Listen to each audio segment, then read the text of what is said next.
로드니 스탁이라는 미국의 사회학자가 있습니다. 초대교회의 크리스찬 숫자가 얼마나 될까 하는 것을 여러 역사 기록을 비교해서 가정해서 잡은, 그러나 그 역사적 사료에 의거해서 가정한 그런 숫자입니다. 바울이 처음에 선교를 시작하던 그런 때 처음에 기독교 인구는 약 한 1000명 정도 뿐이 되지 않았습니다. 그리고 한 10년 지나서 한참 선교가 이루어지는 때에도 기독교 인구는 그때 약 한 1400명 정도. 바울이 돌아가시고 한 40년 지나서 한 100년경에도 7400명 정도뿐이 되지 않습니다. 그 후 150년이 지난 서기 250년경에 약 110만 정도가 됩니다. 이게 당시 로마 제국의 총 인구를 6천만 명 정도로 잡습니다. 그렇게 하면은 약 1.9%가 되는 것이죠. 그리고 로마에 의해서 기독교가 공인되기 전해인 서기 312년 밀라노 칙령이 있기 전해에는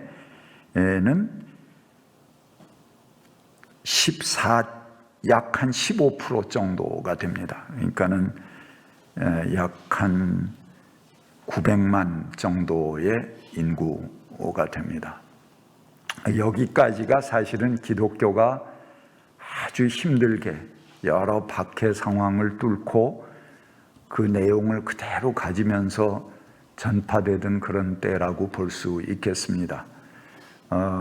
그래도 그 박해 상황에서도 전 인구의 15%를 기독교인을 만들었다는 것은 굉장한 피나는 노력이지요. 처음에는 굉장히 완만하게 기간에 비해서 숫자가 늘어나지 않다가 어느 일정한 숫자가 되면 그 다음에 이렇게 쫙 그 반비례 곡선 같이 급작하게 늘어나는 그런 양상을 보이고 있습니다. 그런데 로마에 의해서 기독교가 공인된 다음에는 약 37년 지난 서기 350년경에 로마 제국 전체 인구의 53%가 기독교인이 됩니다. 약 3200만 명 정도가 기독교 인구가 됩니다. 폭발적인 증가를 이루는 것이죠. 그래서 기독교가 급속하게 이 숫자를 늘리고 전파된 것은 로마라는 제국의 힘 때문이다, 이렇게 볼 수 있겠습니다. 그래서 로마의 국교가 된 다음부터는 놀랍게 기하급수적으로 그 숫자가 증가됐습니다. 안타깝게도 숫자는 증가됐지만 기독교 신앙의 질적인 면에서는 상당한 타락을 가져왔습니다. 그래서 기독교의 신학과 조직과 교회 조직과 체질 속에는 내재된 제국의 요소들이 곳곳에 숨겨져 있습니다. 참 아이러니죠. 제국에 의해서 희생당한 예수를 섬기는 그런 기독교가 그 다음엔 그 자체가 제국화된 것입니다. 그래서 기독교 신학의 여러 곳에 이 제국의 질서가 왜곡한 흔적들이 잠재해 있습니다. 이 10월은 종교개혁의 달입니다. 10월 마지막 주일이 종교개혁 주일인데요. 이번 달은 그래서 우리 기독교 내에 어떤 것들을 우리가 혁신해 나가야 되겠는가 하는 것을 주제로 쭉 함께 살펴보도록 하겠습니다. 오늘은 죄와 원죄에 대해서 살펴볼 텐데요. 바울은 이 로마서를 통해서 죄가 가지고 있는 성질에 대해서 우리에게 잘 전달해 줍니다. 그것은 보편성과 연대성입니다. 죄가 몇 사람에게만 영향을 미치는 것이 아닙니다. 그것은 거부할 수 없고 피할 수 없는 권세로 나타납니다. 그래서 유대인이나 이방인 모두에게 죄는 퍼져 있고 죄 아래에 있다, 그렇게 말합니다. 그래서 아담이 범죄한 것처럼 그 아담의 뒤를 잇는 모든 인류들이 전부 아담 안에서 범죄에 참여하고 있다, 이렇게 말하죠. 죄는 개인의 영역을 넘어서서 사회 구조 안에 있고 삶의 모든 관계 속에 각인되어 있다는 것입니다. 그래서 오늘 본문에 모든 사람이 죄를 범하였으므로 하나님의 영광이 이르지 못한다라고 고백합니다. 바울의 이런 말은 설령 우리가 죄를 범하지 않았더라고 하더라도, 살아가면서 뭐 크게 죄를 저지른 게 없다고 하더라도 뭐라 그래요? 우리 기독교에서는 그래도 죄인이다, 원죄를 가졌다, 이제 그렇게 설명하죠. 그런 원죄론이라는 것을 낳게 됐습니다. 그것은 바울이 말한 죄를 단지 개인의 존재 안에 구겨넣은 잘못된 신학의 하나다, 이런 걸 오늘 제가 말씀드리려고 합니다. 이 쇼트로프라고 하는 신학자는 죄에 대해서 연구했습니다. 특히 로마서에 있는 죄에 대해서 연구하면서 이런 결론을 냈어요. 바울의 죄라고 이야기한 그 개념은 바로 로마 제국을 은유한다, 그렇게 말했습니다. 그는 죄와 원죄에 대해서 사회학적인 이해를 시도했습니다. 바울이 설명하는 그 죄는 당시 정치적으로 로마라는 제국이 행하는 짓거리 그대로를 설명하고 있다는 것입니다. 보세요. 죄는 구조적이죠. 그리고 연대의 틀을 가지고 있습니다. 그리고 사람을 지배합니다. 그리고 사람을 복종시키고 정복하고 사람을 노예로 삼습니다. 그리고 공포에 떨게 만듭니다. 그리고 결국 죽음을 가져오게 합니다. 마지막에는 인간과 하나님을 떨어지게 만드는 것입니다. 그것이 죄에 대한 바울의 설명입니다.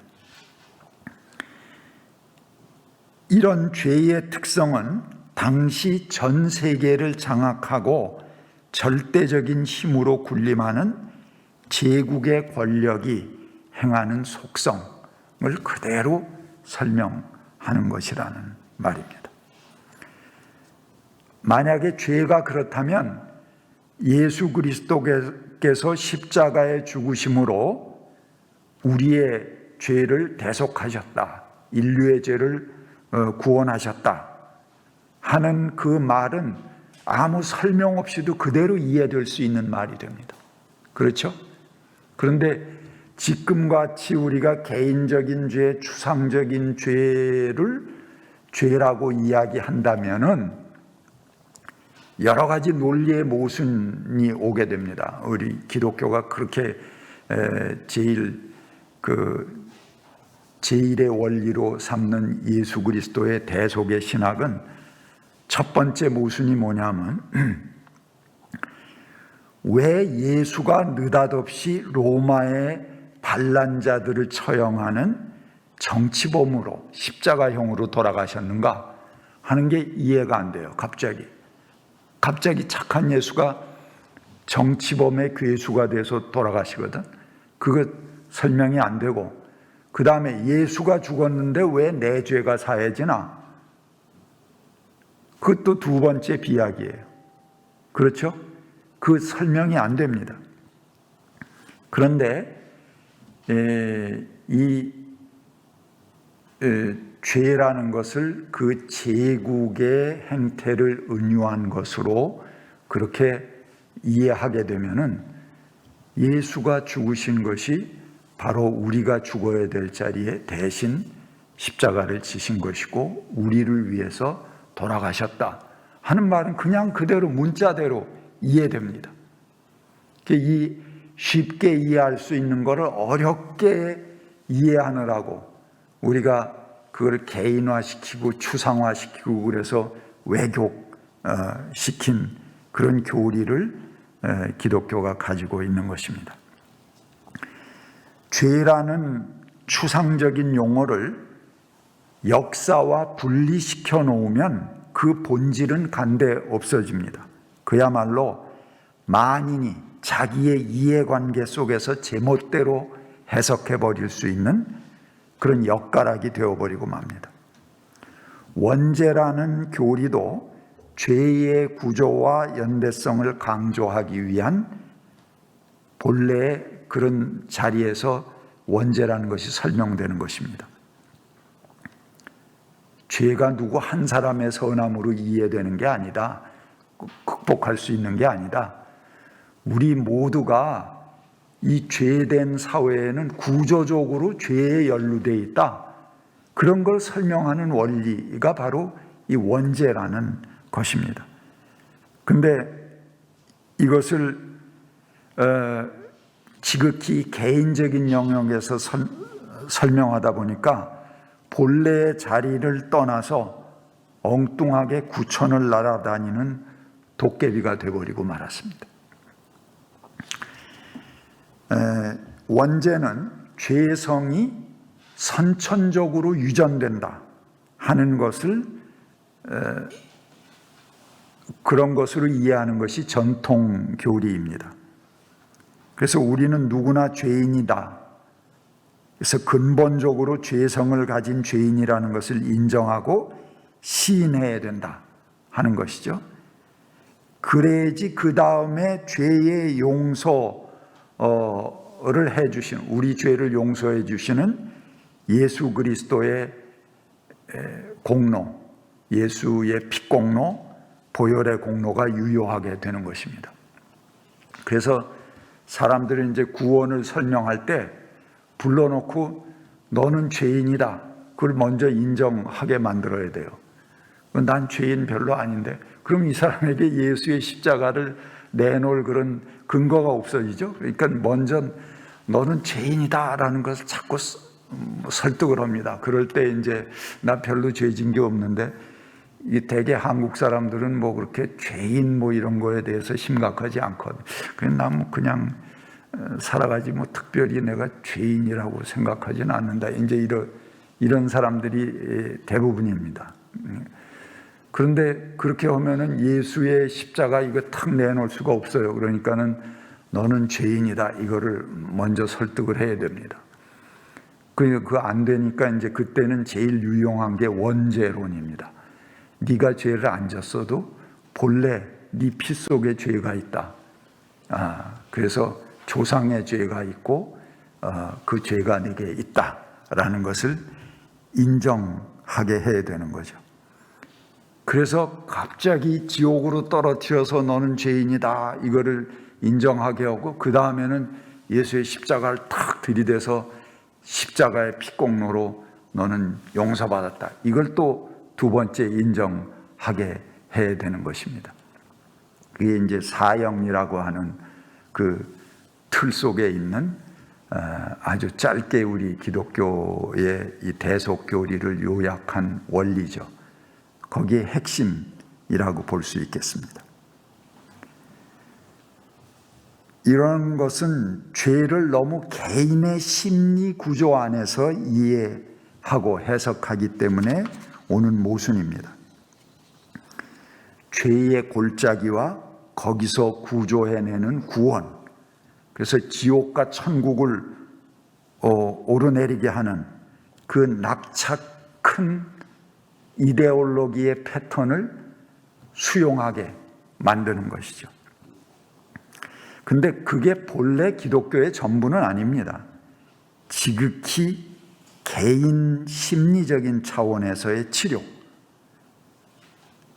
특히 그 패턴을 인정하고 수용하는 사람에게는 유용한 패턴이 될 수 있어도 사회 구조적인 죄악에 대해서는 무관심하게 만들어 버립니다.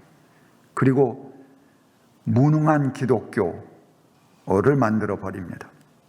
그러니까 본래의 죄는 놔두고 자기 안에 가지고 있는 죄책만 용서받게 만드는 그런 기능이죠.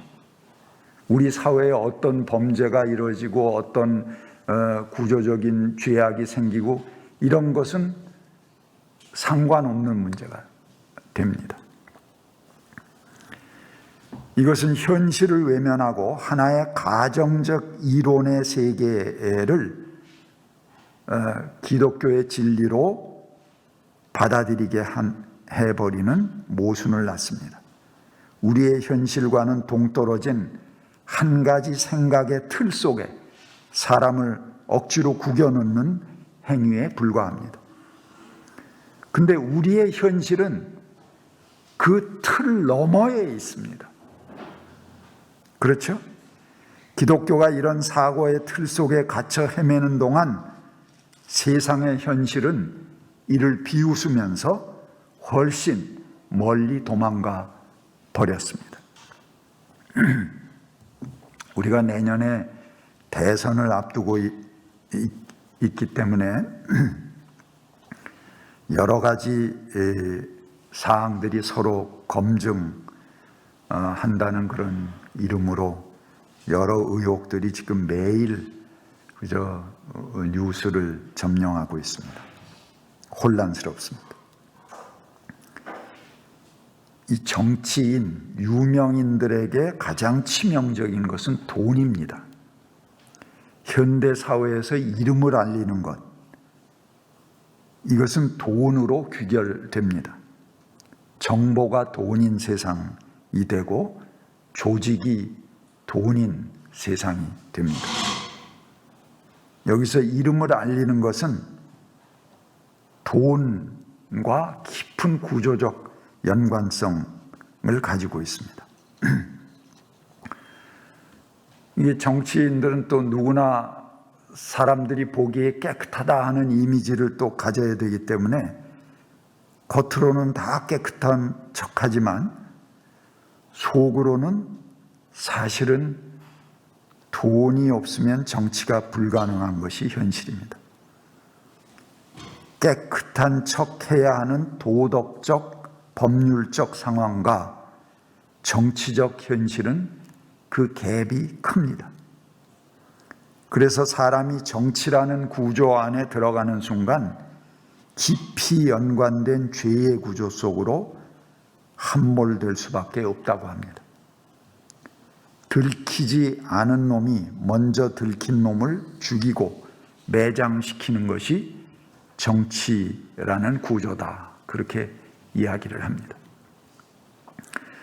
우리 사회가 그런 척하는 사회가 아니고 근본적으로 깨끗한 사회, 거짓과 불법과 부정이 사라지는 사회, 그것이 개혁된 사회 아니겠습니까? 그런 사회를 만들기를 간절히 원한다. 우리 사회는 지금 알고 보면은 여든 야든 다 그런 개혁적인 열망이 다 깊이 자리를 잡고 있는 것 같아요. 그래서 정말 깨끗한 사회가 되고 정말 개혁적인 그런 사회를 만들어 보자 하는 바람이 우리 국민들에게 아주 팽배해 있습니다. 편만하게 있습니다. 그게 민심의 방향입니다. 그런데 그것을 모르는 사람들이 있어요. 소위 정치 몇 단이라고 부르는 그런 프로들만 모르는 것 같습니다. 이들은 속임수로, 거짓으로 어떻게든지 승리할 수 있다, 그렇게 생각하는 것 같습니다. 기독교의 원죄는 그 유전성의 강조점을 두기보다는 구조적인 특징을 드러내는 것으로 해석해야 됩니다.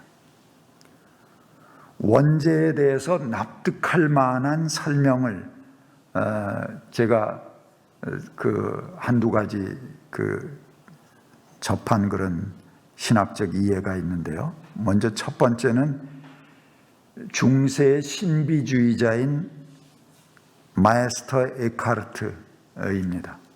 그분은 원죄를 어떻게 설명했냐 하면은 인간이 남자와 여자로 나눠져 있다. 그리고 너와 나로 개체적으로 분리되어 있다. 그게 바로 원죄다. 그렇게 설명을 했습니다. 이런 분리는 인간이 완전히 하나가 되지 못하게 하는 요소다. 완전한 사랑을 방해하는 근본 한계가 바로 너와 내가 나눠져 있고 남자 여자가 갈려져 있는 그 한계다. 그렇게 설명을 했습니다. 적의 참 전적으로 이해가 되는 그런 설명이라고 생각합니다. 그래서 에카르트에게 죄라는 것은 객체적인 한계에 머물러 사는 것입니다. 그리고 구원이라는 것은 그 한계를 극복하면서 살아가는 것입니다.